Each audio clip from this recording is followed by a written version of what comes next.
Hi everyone, this is Mrs. C. I'm an ELL teacher at Florida Connections Academy. Today I'm going over the Unit 3 Finding Places, Lesson 11 Finding Places portfolio assignment. For this assignment, you'll be creating a map of your neighborhood and then uploading it and turning it into your teacher. Let's look at your lesson directions first. Finding Places portfolio. In this lesson, you will create a map of your neighborhood. Read the Finding Places portfolio rubric with your partner. So right here, this link will take you to the rubric. We'll look at that together in just a moment. On the next page of your lesson, you can review what you have learned about maps right here. And you can also review parts of maps by clicking on this link. Both of these will help you plan and get ready to make a map of your neighborhood. On the next page, we have some more directions for how we're going to create that neighborhood map. Number 1 says, create a map of your neighborhood. These are the parts we need.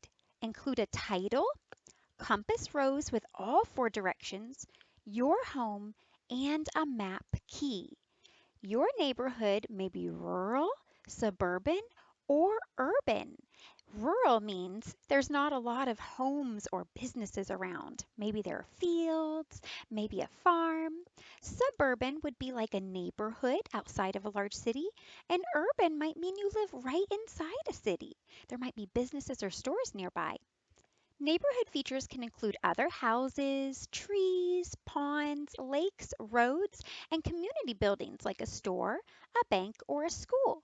The neighborhood you live in may not include all of these features. Just include the features found in your neighborhood. So let's go ahead and look at that rubric together. You can click right here to find it again.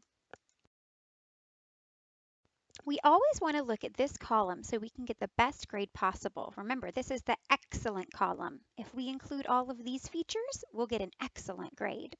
So first, we want to make sure that your map shows your home in relation or around other features in your neighborhood. You also want to make sure that you have a descriptive title that identifies your neighborhood, and there's a compass rose with all 4 cardinal directions. Make sure that they're appropriately labeled in the correct spots. So let me show you an example of a map I made of my neighborhood. Here's my neighborhood map.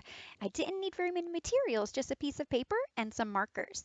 So the first thing I wanted to make sure I included was that title. Now I wrote the name of my neighborhood, Cherry Ridge Neighborhood. If you don't want to write Cherry Ridge or the name of your neighborhood, that's fine. Just write my neighborhood, but make sure you have a title. Next, I wanted to make sure I included that compass rose, right? So I've got my compass rose and I've got my directions, north, east, south, and west. Then I drew my map of what my neighborhood looks like and where my house is. So I wanted to make sure that people knew what these symbols on my map meant. So that's why I made a key. Remember, that's part of your directions. In the key, I said, this little building right here means my house. This little slide right here means the playground. There's a playground in my neighborhood. This little grassy mark, these little green squiggles, that means it's a field. There's a field behind my house. And then this purple rectangle that says hello, that's the entrance sign or the entrance to my neighborhood. So I wanted to make sure that that key explained what all of the pictures and symbols I drew on my map meant. Make sure to get the very best grade, you include those features too. A title, the map itself, the key, and the cardinal rows. I know if you do that, you will get an amazing or an excellent grade. All right, guys, good luck. I know you're going to do a great job. Goodbye.